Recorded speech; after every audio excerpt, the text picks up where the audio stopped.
কাজ আপনারা করবেন, যেটা আমার জানা ছিল না, বই পড়ে আমি জেনে গেলাম, আপনাদের জানিয়ে দিয়ে যাই। যে আসনের ওপরে আপনি মন্ত্র ভজন করছেন, যে আসনের ওপর আপনি মন্ত্র ভজন করছেন, মন্ত্রটা ভজন করে যখন উঠবেন তখন সামান্য পবিত্র জল আসনের নিচে ছড়িয়ে দেবেন। খুব ভালো করে শুনে নিন, যে যেখানে বসে আছেন, যে আসনে বসে আপনি মন্ত্র ভজন করছেন, সেই আসনটা যখন আপনি তুলবেন তখন কিছুটা জল আসনের নিচে দিয়ে দেবেন। সেই জলটা হাতে নিয়ে মুখে চোখে বুলিয়ে নেবেন। কেন? ওটা বলার পর আপনি মন্ত্র শেষ হওয়ার পর আপনি বলবেন ওং সক্রায় নমঃ। এই মন্ত্রটা আমার কাছে কালকে কেউ কেউ লিখে নিতে পারেন, শাস্ত্রের কথা, ওং সক্রায় নমঃ। কিন্তু মেয়েদের ক্ষেত্রে ওং বলা যাবে না, আপনারা কি বলবেন? শ্রী সক্রায় নমঃ। যদি এই মন্ত্রটা না বলেন তাহলে কি হবে? যে মন্ত্র ভজন করলেন ইন্দ্রদেব চুরি করে নিয়ে চলে যেতে পারে আপনার ফলটা, যে ফলটা আপনি পাবেন ইন্দ্রদেব চুরি করে নিতে পারে। ওই জন্য যখনই সবার কাছে নিবেদন রইল, আগামীকাল থেকে যারা আসনে ভজন করে মন্ত্র করবেন তারা আসনটা ওঠানোর সময় একটু জল আসনের নিচে দিয়ে দেবেন। সেই জলটা ভজনের পরে চোখে একটু নিয়ে নেবেন, চোখে মুখে। তারপর বলবেন কি, ওঠার সময় কি বলবেন? বেটা পুরুষ মানুষ হলে বলবেন ওং সক্রায় নমঃ। আর যদি কোনো নারী হয় তিনি কি বলবেন? শ্রী সক্রায় নমঃ। যদি না পারেন আমার কাছে লিখে নেবেন, ইউটিউবের মাধ্যমে আপনারা পেয়ে যাবেন। প্রশ্ন হচ্ছে, আমরা যখন মারা যাই, দেহ মারা যায় না আত্মা মারা যায়? জোরে বলুন, কোনটা মারা যায়? জোরে বলুন। দু চারজন এর দিকে ওর দিকে তাকাচ্ছে, কোনটা বলবো? কি মারা যায়, দেহ না আত্মা? দেহ মারা যায়, আত্মাটা কি হয়? চলে যায়। প্রদীপ বাবু যেদিন মারা যাবে সেদিন তার আত্মা কোথায় যাবে? আপনারা যেদিন মারা যাবেন আপনার আত্মা কোথায় যাবে? তাহলে প্রশ্ন হবে, আমরা যে মারা যাব আত্মাটাকে তো কোথাও যেতে হবে, তাহলে আমাদের আত্মা কোথায় যাবে? একটা শ্লোক শুনে নিন। বাসাংসি জিন্নানি যথা বিহায় নবানি ঘিন্নাতি নরহ পরাণী তথা শরীরানি বিহায় জিন্নন্নানি সংজাতি নবানিদে। আমি বলে গেলাম, আপনারা বুঝলেন না, আমি পরিষ্কার করে বলে দিই। যে কাপড়টা আপনারা পরেছেন যত্ন করে, যেটা আমরা পরেছি, ওটা যখন জীর্ণ হয়ে যাবে, নষ্ট হয়ে যাবে, আপনি ওই কাপড়টা পরিবর্তন করে একটা নতুন কাপড় পরবেন। তো বলুন তো মায়েরা, নতুন কাপড় পরলে আনন্দ হয় না দুঃখ হয়? জোরে বলবেন আপনারা। আনন্দ হয় না দুঃখ হয়? আনন্দ হয়। তাহলে কেউ যদি মারা যায় আমাদের দুঃখ করার দরকার নেই। কেন বলুন তো? তার দেহটা রেখেছে, কিন্তু জীর্ণ দেহটা রেখে নতুন দেহে চলে গেল। কিন্তু আমরা কেন দুঃখ করি? আমরা কেন কাঁদি? মায়াই পড়ে কাঁদি। যারা মহাজন হয়, মহাজ্ঞানী হয়, তারা জানেন যে প্রথমে শিশু, তারপর যৌবন, তারপর বৃদ্ধ, এগুলো হবেই, তারপর আমাদের মৃত্যু। তবে এখন কোনো সময় নেই, কে যে কখন চলে যাবে কেউ জানে না। এবার প্রশ্ন হলো যে আপনার দেহ থেকে প্রাণটা যাবে, আমার দেহ থেকে প্রাণটা যাবে, আত্মা কোথায় যাবে? জেনে নিন, সবাই জেনে নিন। বলছে মানুষ কুলে জন্মগ্রহণ করে যে যেমন কর্ম করবে তার কর্ম অনুযায়ী জন্ম হবে। তাকাবেন এদিকে।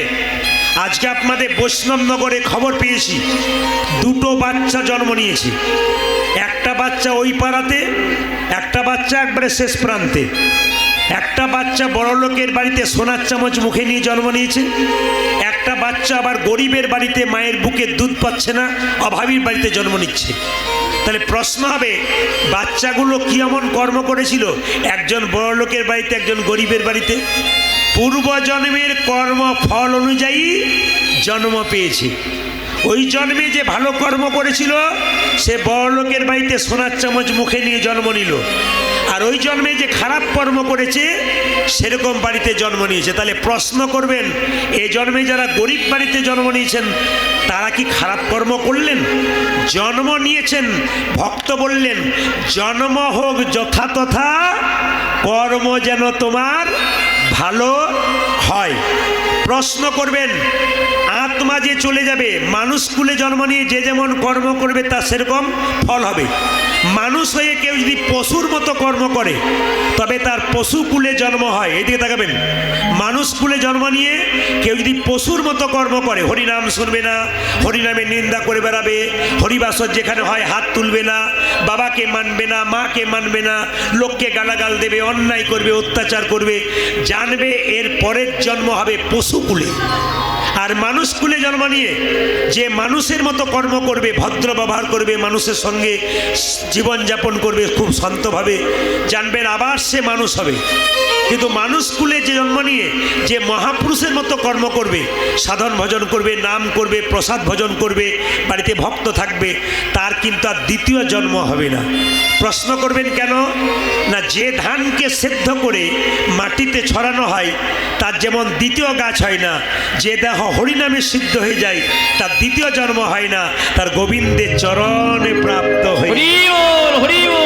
আপনাদের কাছে নিবেদন রইল, এই সন্ধ্যাবেলায় শীতের রাত্রিতে আপনারা এসেছেন কীর্তন গান শুনতে, একবারে মন দিয়ে শুনে যাবেন।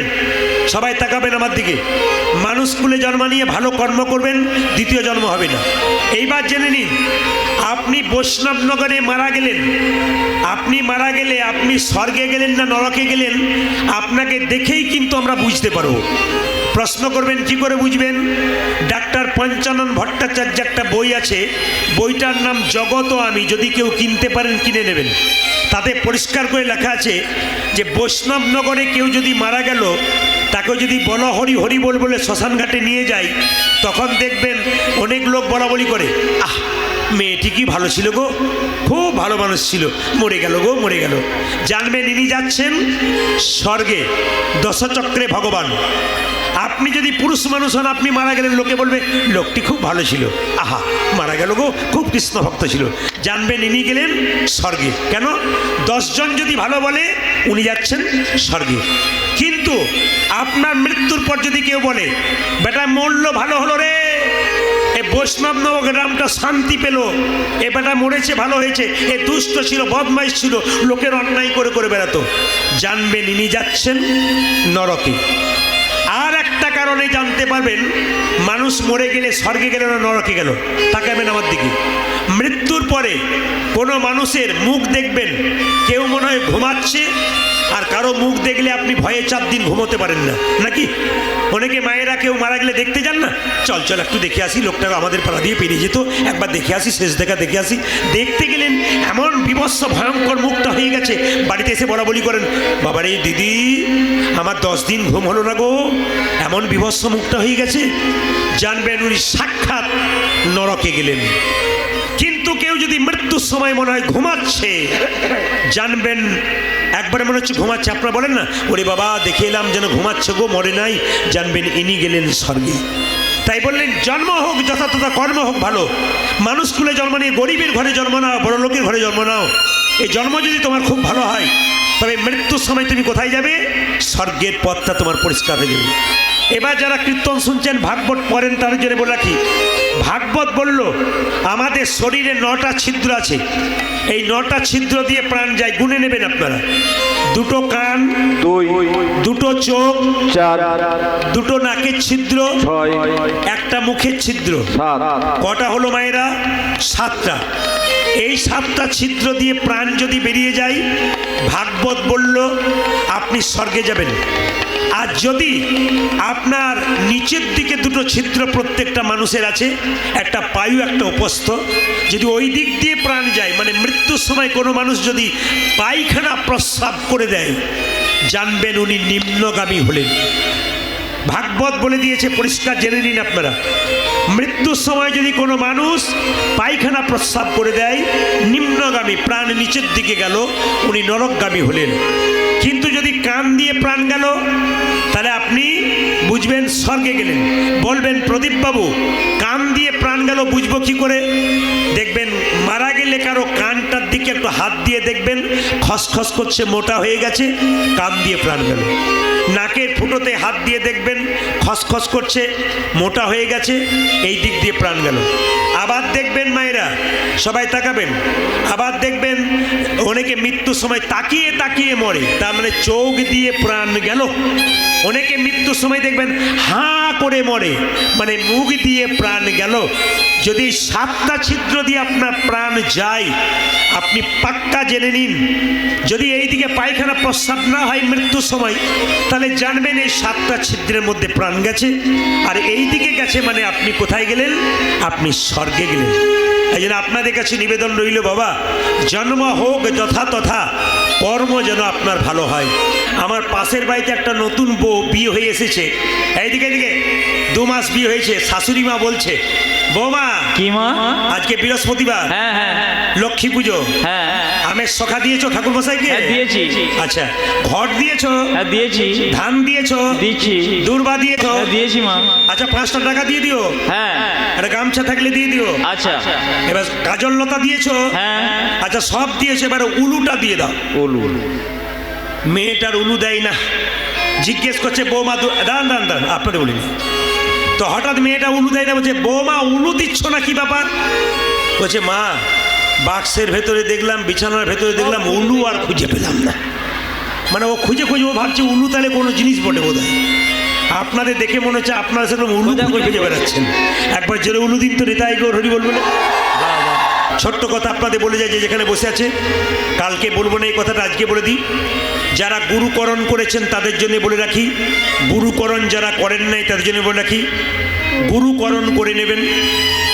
অনেকে গুরু মন্ত্র নেবার পর মনে করে আমার সব শেষ হয়ে গেল। না, গুরুর সঙ্গে শিষ্যের প্রতিনিয়ত সম্পর্ক রাখতে হবে। যদি আপনি সম্পর্ক না রাখেন, মন্ত্র নিয়ে নিলেন আর কোনো সম্পর্ক রাখলেন না, আপনার চুরি করে নেওয়া হয়ে গেল, আপনার জীবনে লাভ হলো না। কিন্তু তা গুরুর সঙ্গে মাসে মাসে 15 দিন পর পর একবার সম্পর্ক রাখতে হয়। এখন তার যেতে হয় না, মোবাইলে হয়। তাই মন্ত্র নিয়ে নিয়েছেন, ভুলে গেছি, আর কোনো যোগাযোগ নেই, কোনো দাম নেই, আপনার কোনো কিছু হলো না। বলছে গুরু মন্ত্র ভজন করার আগে যিনি মন্ত্র দিয়েছেন তাকে আগে স্মরণ করতে হবে। কেন? গুরু বিনা যে জন গোবিন্দ ভজে, সে পাপী নরকে মজে। তাই যিনি মন্ত্র দিলেন তাকে আগে স্মরণ করতে হয়, তাকে প্রণাম করতে হয়, তারপর মন্ত্র ভজন করতে হয়। আজ একটা নতুন জিনিস শিখিয়ে দিয়ে যায়, যে যেখানে বসে আছেন মায়েরা, গুরু মন্ত্র নেবেন নেবেন, আমি আগেই বলেছি যাত্রার কাছে নেবেন না। গুরু মন্ত্র নেবেন এমন, গুরুর কাছে 5 মিনিট বসলে যেন কিছু জিজ্ঞেস করলে তিনি বলতে পারেন। আর আপনাকে মন্ত্র দিল, জিজ্ঞেস করলেন, বলতে পারলো না, আপনি কি পেলেন? শরীরের রোগ হলে আপনি ডাক্তারের কাছে যাবেন, তিনি চিকিৎসা করবেন। পাকা ডাক্তারের কাছে গেলে পাকা চিকিৎসা হবে, আর কাঁচা ডাক্তারের কাছে গেলে সেই রকম চিকিৎসা হবে। এই জন্য আপনাকে গুরু যদি জীবনে করতে হয়, তাহলে পাকা করতে হবে, যার কাছে বসলে দুটো ভালো কথা জানতে পারবো, অজানা জিনিস জেনে নিতে পারবো। গুরু কিন্তু কোনো শিষ্য বা শিষ্যাকে অবজ্ঞা করবে না। আপনি আমার কাছে মন্ত্র নিয়েছেন, আপনার বাড়ি গেলাম, আপনি আমাকে কিছু দিতে পারছেন না, এক গ্লাস জল দিচ্ছেন, সেইটি অমৃত। কেন? আপনি তো আমার মেয়ে, আপনি তো আমার ছেলে, আপনি তো আমার সব। আপনার কাছে আমি কিছু চাইবো না। কেন? আপনার যাতে কিছু হয়, ওতে কিন্তু মেয়ের অনেক কিছু হলে যেমন বাবার খুশি হয়, বাবা কিছু চায় না, সেই মেয়ে যদি বাবার সঙ্গে সম্পর্ক না রাখে অনেক কিছু পাওয়ার পর, সেই ছেলে যদি বাবার সঙ্গে সম্পর্ক না রাখে, তবে তাকে নেমক হারাম বলা যায়। কিন্তু গুরুরও নিয়ম আছে কিছু, এই দিকে তাকাবেন। এমনি গুরু হওয়া যায় না, গুরুর নিয়ম আছে। কি নিয়ম আছে? গুরু যখন আপনার বাড়ি যাবে, আপনাকে যদি বলে এই তোর বাড়িতে জল টল আমি খাবো না, বলে কেন? আমি তো মন্ত্র নিচ্ছি, শুদ্ধ হয়ে গেছে, দাও, জল খাবেন না কেন? বলে এখনো তোর পাকাপাকি ভজন হয় নাই। অনেক গুরু আছে দেখবেন, তোর কাছে জল খাবো না, এখন জল খাবো না, 1-2 বছর ভজন কর, তারপর খাবো। জেনে নেবেন এগুলো কাঁচা গুরু, কোনো দাম নেই। এরকম একটা মেয়ের কাছে গেছে একজন গুরুদেব, নিয়ে বলছে এই তোর হাতে জল খাবো না এখন। বলে কেন? আমার তো 1 বছর গুরুমন্ত্র নেওয়া হয়ে গেছে। বলে না, খাবো না। বলছে বাবা তার এক কাজ করুন, আমার হাতে জল খাবেন না, পরিষ্কার পরিচ্ছন্ন করে আনছিলাম, আমি এক বোতল মিনারেলস ওয়াটার এনে দিই, ওটা খান। গুরু বাবা বলছে কোনো অসুবিধা নাই, এটা খেতে আমার কোনো অসুবিধা নেই। তোর মেয়েটি জিজ্ঞেস করছে আমার হাতে আপনি জল খেলেন না, আর এই বোতলের জলটা আপনি খাবেন, এই বোতলের যে লোকটা জলটা ভরেছে ওটা কোন জাতের লোক আপনি কি করে জানলেন? না কি বলছেন? জোরে বলুন হ্যাঁ না। যুক্তির কথা বিচার করবেন। এই যে বোতলটাতে জলটা ভরেছে ও যে পায়খানা কাপড়ে ভরে না, আপনি কি করে বুঝবেন? এই বোতলটাতে যে জলটা ভরেছে, কিছু মনে করবেন না, সে কোন জাতের লোক আপনি কি করে বুঝবেন? তার হাতে যে বড় বড় নখ ছিল না, আপনি জানবেন কি করে? নিবেদন আপনাদের কাছে ওইভাবে বিচার নয়। যখনই মন্ত্র নিলেন আপনার দেহ শুদ্ধ হয়ে গেল, আপনি গোবিন্দকে সেবা দিতে পারছেন, মানে গুরুকে আপনি দেবেন, তাতে আপনি জল দিন, মিষ্টি দিন, না দিন, মুখের ভাষা দিন, ওতেই হয়ে যাবে, আর কিচ্ছু দরকার নেই। এইবার শুনে নিন, গুরু বলছে তাহলে এক কাজ কর, তোদের বাড়িতে রান্না করবো, গ্যাস সিলিন্ডার এনে দে, তোকে কিছু হাত দিতে হবে না। তখন মেয়েটি বলছে গ্যাস সিলিন্ডার দেবো, কিন্তু গ্যাস সিলিন্ডারতে কালকে মাছ মাংস রান্না হয় না, তুমি জানলে কি করে? বলছে দরকার নেই রে, তোর বাড়িতে সামান্য মুড়ি খেয়ে পালিয়ে যাব, মুড়ি দিয়ে দে, মুড়ি। যেই না বলছে মুড়ি দিয়ে দে, শিষ্য তখন বলছে ওতে আবার আরও বিপদ আছে। বলে কেন? মুড়ির কলে গিয়ে দেখেছেন? বলে কেন না, মুড়ি ভাজার সময় মুড়ি যখন নাড়াচাড়া করে তখন হাতে যত নাড়াচাড়া করে তার চাইতে পায়ে বেশি করে নাড়াচাড়া করে, আপনি খাবেন কি করে? তবে কিছু মনে করবেন না, আমাদের পালা জীবনে অনেক আছে, নাটকের পালা, যাত্রা পালা, তাই তো?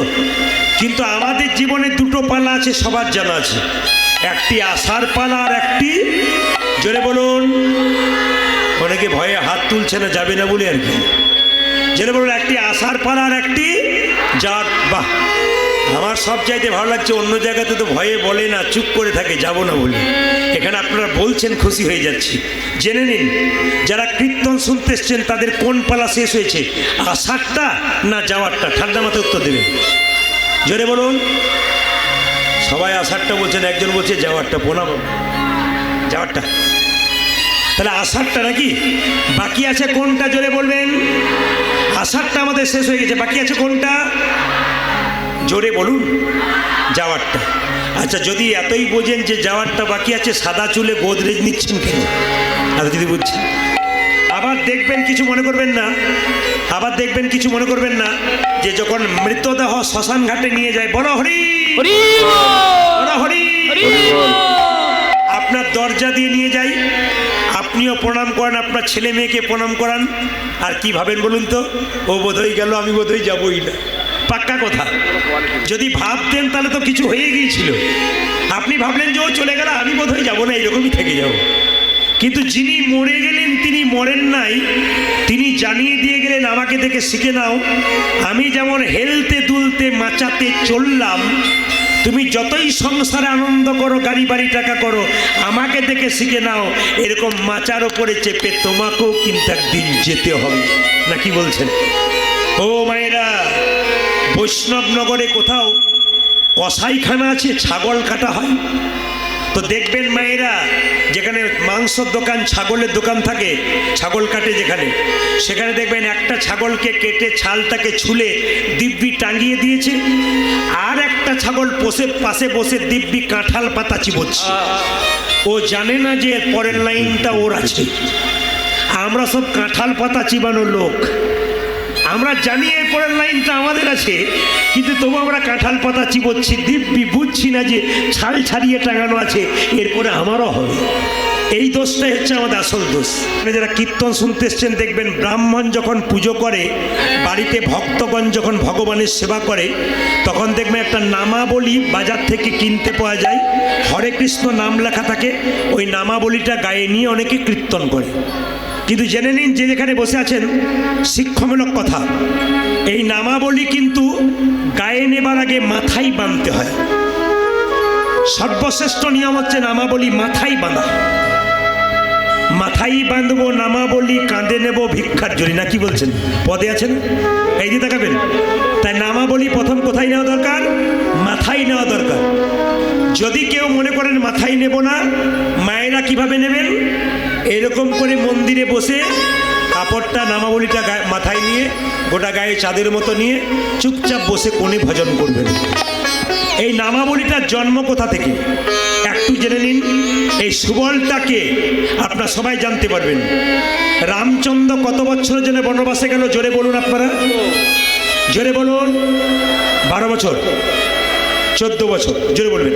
রামচন্দ্র 14 বছর জন্য বনবাসে গেল। তাকাবেন আমার দিকে।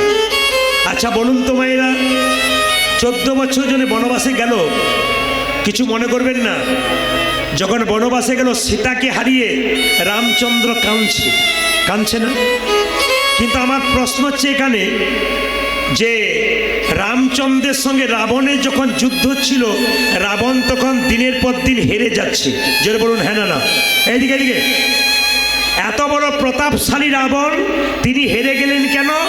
ভেতরে অহংকার থাকার জন্য।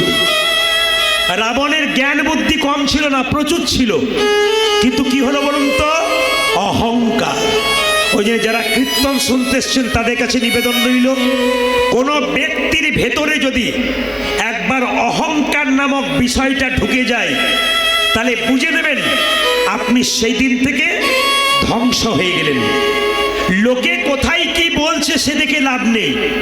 আপনি অহংকার ত্যাগ করে ভগবানের চরণে প্রেম দিন, আপনি জিতে যাবেন। এই জগতের মানুষ আপনাকে জেতাতে পারবে না, তিনি যদি না জেতান। ভালো করে শুনবেন কথাগুলো। তো যখন রাবণ হেরে যাচ্ছে, বিভীষণ কার পক্ষে যুদ্ধ করছিল জোরে বলুন? রামের পক্ষে।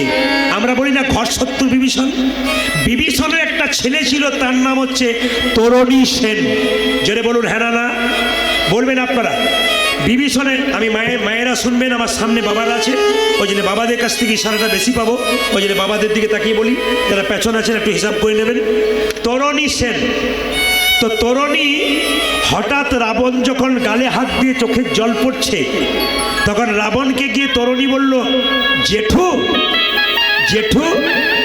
কি বাবা তুমি কাঁদছো কেন? আমি হেরে গেলাম রে, আমি কোনোদিন জীবনে হারি নাই, আজকে হেরে গেলাম। দেখবেন মায়েরা, দাদা ভাইরা, দেখবেন আপনার ছেলে বড় হয়ে গেছে, আপনার ভাইয়ের ছেলেটা এইটুকু, দেখবেন ভাইপো কিন্তু জেঠুকে খুব প্রাণের সঙ্গে ভালোবাসে, দেখে নেবেন। আর জেঠুরাও দেখবেন ভাইপোকে খুব ভালোবাসে, দেখে নেবেন। তো রাবণ গিয়ে বলছে জেঠু, তো তরুণী বলছে জেঠু তুমি কাঁদছো কেন? হেরে গেলাম বাবা, যুদ্ধে হেরে গেলে রামের সঙ্গে। আমি যুদ্ধ করব জেঠু, আমি করব। চুপ কর, চুপ কর বাবা।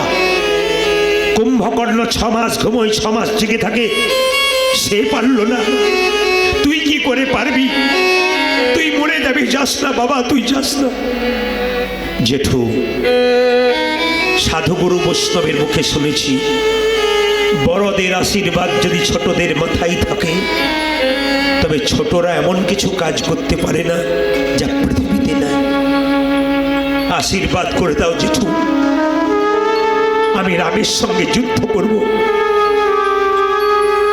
রাবণ বলছে তোর যখন এত মতি আমার জন্য, হাই হাই হাই, আমি তোর মাথায় হাত দিয়ে আশীর্বাদ করে দিলাম, তুই রামের সঙ্গে যুদ্ধ কর। কিন্তু তরুণী মনে মনে ভাবছে, জেঠু আমি কি ভগবানকে হারাতে চললাম? আমি যে ভগবানের কাছে হারতে চললাম, আমি এমনি এমনি যাই নাই, ভগবানের কাছে হারতে চললাম। এত এত ভক্তমণ্ডলী কীর্তন শুনছেন, কীর্তনের এত দামি দামি কথা আছে, যদি আমি শুরু করে দিই, আপনারা যারা খেতে চান তাদের ইচ্ছা পূর্ণ হবে না, মনে হবে আরো বলে যান। এমন জিনিস শুধু আপনাদের মালদা জেলা নয়, আমি প্রত্যেকটি জেলায় জেলায়, প্রতিটি জেলায় জেলায় যাই।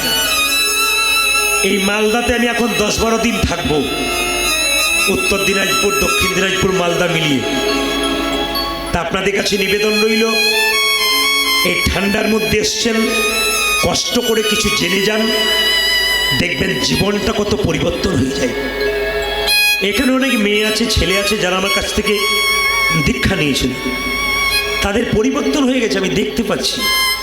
তারা ফোনে কথা বলে, তারা আমার কাছে আসে, অনেক পরিবর্তন হয়ে গেছে ভেতরে। আমার জীবনটা তখন শান্তি, যে আমি যতটা না পারলাম না, আমার ছেলে মেয়ে যদি আমার চাইতে পরিবর্তন হয়ে যায়, বাবার ভেতরে কত আনন্দ। তো যে যেখানে বসে আছেন একটু মন দিয়ে শুনে নেবেন। জেঠু আমি তো যুদ্ধ করতে যাই নাই, মনে মনে ভাবছে আমি যে রামের কাছে হারতে চললাম। ভগবানের কাছে কখনো কেউ জিততে যায়? রাবণ বুঝতে পারলো না, খালি আশীর্বাদ করে বলল, যা তোকে আশীর্বাদ দিলাম, তুই যুদ্ধ কর। এইবার কার কাছে যাবে বলুন তো? তরুণীর মায়ের নাম ছিল কি? তরুণীর মায়ের নাম ছিল সরমা। একটা হলুদ কাপড় পরে চুপচাপ বসে আছে। তরুণী আসবে, তাকে খেতে দেবে। তরুণী গিয়ে মায়ের পায়ে প্রণাম করে বলছে, মা তুমি নিজের হাতে খাইয়ে দাও। কেন বাবা? আর তোমার হাতে খেতে পাবো?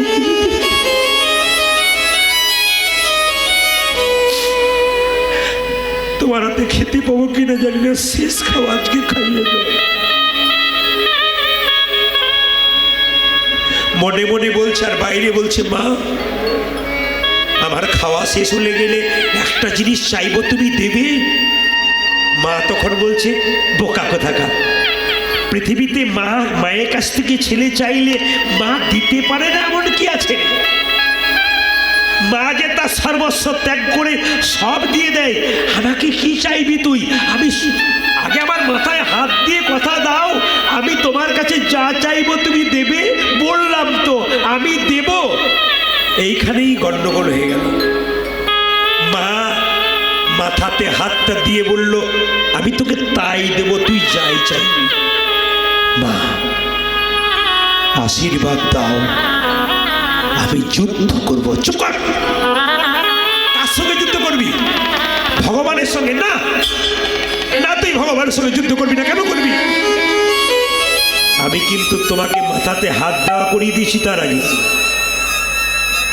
বলুন তো মায়েরা, এ জগতের এমন কোনো মা আছেন যে তার ছেলেকে যুদ্ধে যেতে দেবে? হাত তুলে দেখান তো। যেতে দেবেন যুদ্ধে আপনার ছেলেকে? যারা দেখবেন ফোর্সে চাকরি করে, আর্মিতে চাকরি করে, সেনাবাহিনীতে যারা কাজ করছে, যখন দেশে দেশে যুদ্ধ লেগে যায় তখন মায়েদের ভেতরে খাবার আর ঢোকে না। তখন মনে মনে ভাবে এবার আমার ছেলের কিছু হয়ে যাবে বোধহয়। মা সবসময় ছেলের অমঙ্গল ভেতরে বারবার ঘুরঘুর করে, কেন এই বুঝি ছেলের বিপদ হলো, কিছু হয়ে গেল। মায়ের খাবার বন্ধ হয়ে যায়, ঘুম বন্ধ হয়ে যায়। সরমা বলে উঠল, তুই যুদ্ধ করবি? হ্যাঁ। কার সঙ্গে? ভগবানের রামের সঙ্গে। সরমা বলল, আমি অনুমতি দিলাম। দিলে? হ্যাঁ। যদি অনুমতি দিলে আমার, যদি অনুমতি দিলে আমার, ও গো মা গো, ও গো গো, যার সাথে যুদ্ধ করতে যাব তার নাম আমার গোটা শরীরে লিখে দাও। লিখে দাও। সরমা চোখের জলে ভাসছি। একটি মাত্র ছেলে তরুণীর গোটা শরীরে রাম রাম নাম লিখেছে। একদিকে মা কাঁদে, একদিকে ছেলে কাঁদে। অন্তর্যামী ভগবান মনে মনে ভাবি, এ জগতে যে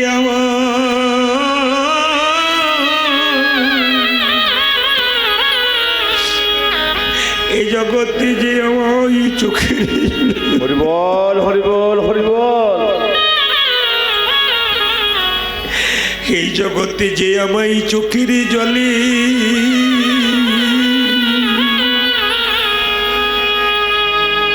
হে গোবিন্দ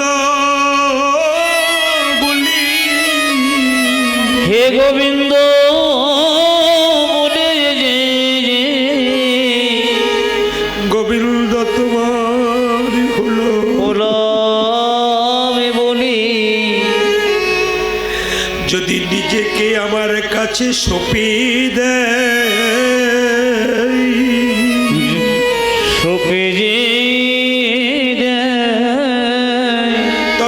তাকে আমার কাছে আসতে হয় না, আমি তার কাছে ছুটে যাই। আমি তার কাছে ছুটে যাই।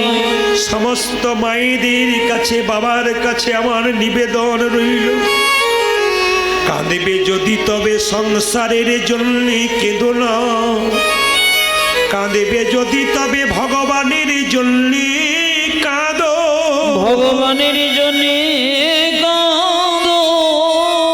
গোবিন্দ তোমার হলো আমি বলি, হে গোবিন্দ তোমার গোলামে বলে একবার চোখের জলে ভেসে কেউ নিতাই গৌর হরি।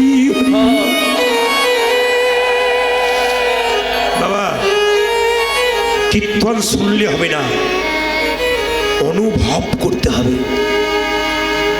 শুধু কীর্তন শুনলাম তা নয়, তাকিয়ে থাকতে হবে চাতক পাখির মতো।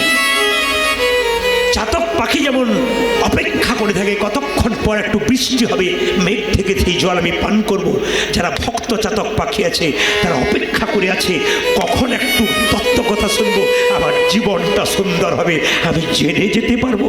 এই জন্য আপনাদের কাছে নিবেদন রইল, যাত্রার পাশে বসে কীর্তন শুনবেন না, কীর্তন শুনবেন না যাত্রার পাশে বসে, কীর্তন শুনবেন ইনাদের পাশে যারা চোখের জল দিতে পারে। কীর্তন শুনবেন বৈষ্ণবের পাশে বসে, যারা এক একটা কথাকে মনি ভেবে মাথা নিচু করে ভগবানকে প্রণাম করতে শেখায়, ওনাদের পাশে বসবেন। প্রসাদ পাচ্ছেন কোথাও, সেখানে প্রসাদ পেতে গেলে অন্য লোকের কাছে বসবেন না, বসবেন বৈষ্ণবের কাছে। কেন? প্রসাদ পাওয়ার সময় বৈষ্ণব জনার্দন বলে কপালে ঠেকিয়ে প্রসাদ পাবে, ওনার কাছ থেকে কিছু শিখবেন। এই জন্য যেন তেন প্রকারে যাত্রার কাছে বসে কীর্তন শুনবেন না। কীর্তন যখন শুনবেন পাথর হয়ে যাবেন, শক্ত হয়ে শুনবেন, মনকে লাগিয়ে দেবেন, জীবন সুন্দর হবে না। আপনার কে বলেছে? তরুণী বলছি, মা রাম নাম লিখে দাও গোটা শরীরে, রাম নাম লিখে দাও আমার গোটা শরীরে। এইদিকে তাকাবেন মায়েরা, তরুণীর গোটা শরীরে রাম নাম লিখে দিয়েছে। এইবার তরুণী সরমাকে প্রণাম করে বলছে, মা যুদ্ধে যেতে গেলে মায়ের আশীর্বাদ নিতে হয়, আশীর্বাদ দেবে না? দিলাম আশীর্বাদ। বলে নাই তুই যুদ্ধে জয়ী হ। মা কি বলেছিল জানেন? তোর মনের আশা পূর্ণ হোক। হরি বল। মা বললো না তুই জিতে আয়, কি বললো? তোর মনের আশা পূর্ণ করুক ভগবান। সরমা কি করেছিল? এদিকে তাকাবেন যে যেখানে বসে আছেন। সরমা একটা হলুদ কাপড় পরেছিল মা, ওই কাপড়টাকে টুকরো করে কেটে তরুণীর কপাল স্বরূপ গোটা মাথাতে বেঁধে দিয়েছিল। তরুণী, এই কাপড়টা বেঁধে দিলাম তোর মাথাতে, এই কাপড়টা নিয়ে তুই চলে যা যুদ্ধ করতে। লক্ষ্য করুন মায়েরা, তরুণী যেই না রাবণকে আবার শেষবারের মতো প্রণাম করতে গেছে, রাবণ চমকে বলছে, কি ব্যাপার তোর?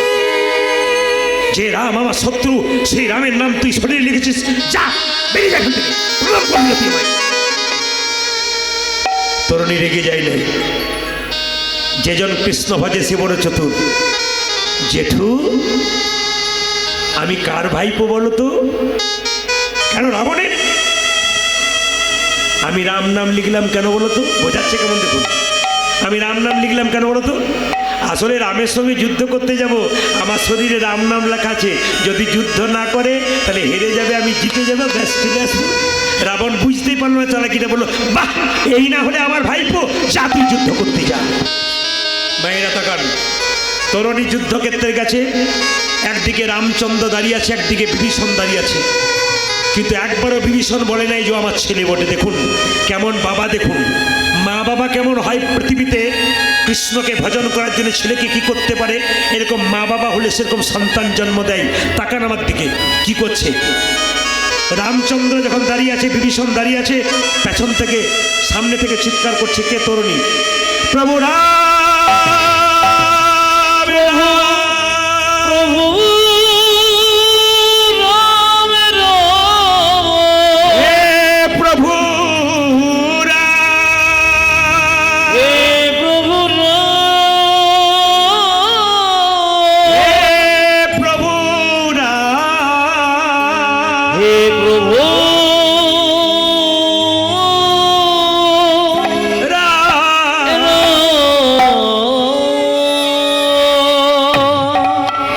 পাশে দাঁড়িয়ে আছে বিভীষণ। তোমার বংশে এমন কে ছেলে আছে গো যে রাম বলে যাচ্ছে? ওই ছেলেটা কে? উত্তর নেই। এই বিভীষণ, এই চুপ করে দাঁড়িয়ে আছো, মাথা নিচু করে তাকিয়ে দেখো। তোমার বংশে একমাত্র তোমাকেই জানতাম যে তুমি আমার ভক্ত। তোমার বংশে একটা রয়েছে তো, ওইটা কে? কি ব্যাপার বিভীষণ, চুপ করে আছো কেন? তখন তরুণী উপস্থিত বলে উঠলে, রামচন্দ্র কি আমি যুদ্ধ করব? তুই আমার সঙ্গে যুদ্ধ করবি? বোকা কোথাকার, যা ফিরে যা। তুই তো আমার ছেলের মতো রে, যা পালিয়ে যা, পালিয়ে যা, পালিয়ে যা। এইটুকু বাচ্চা পালিয়ে যা।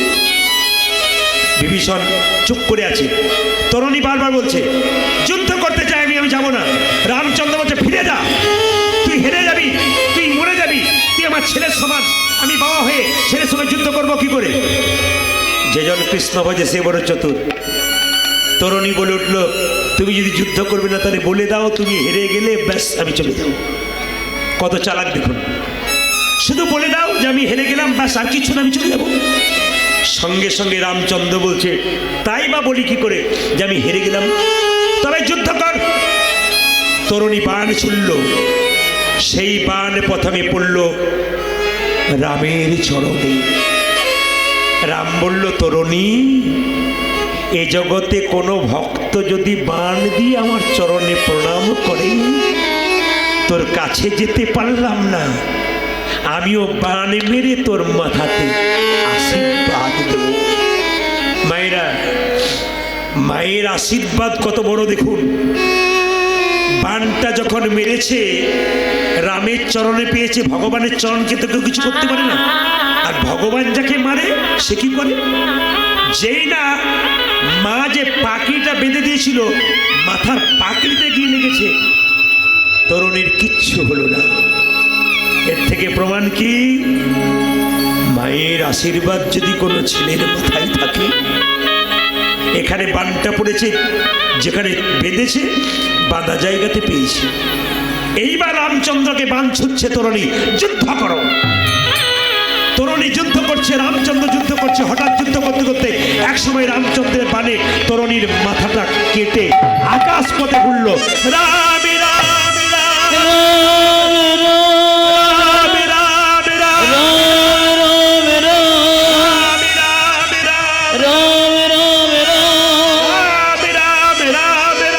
প্রভু রাম রাম রাম রাম তরুণীর কাটা মুন্ডটা রামচন্দ্রের চরণে পড়ে আছে। তাকান, মাথাতে বাঁধা আছে সরমার হলুদ কাপড়। তাকাবেন আমার দিকে।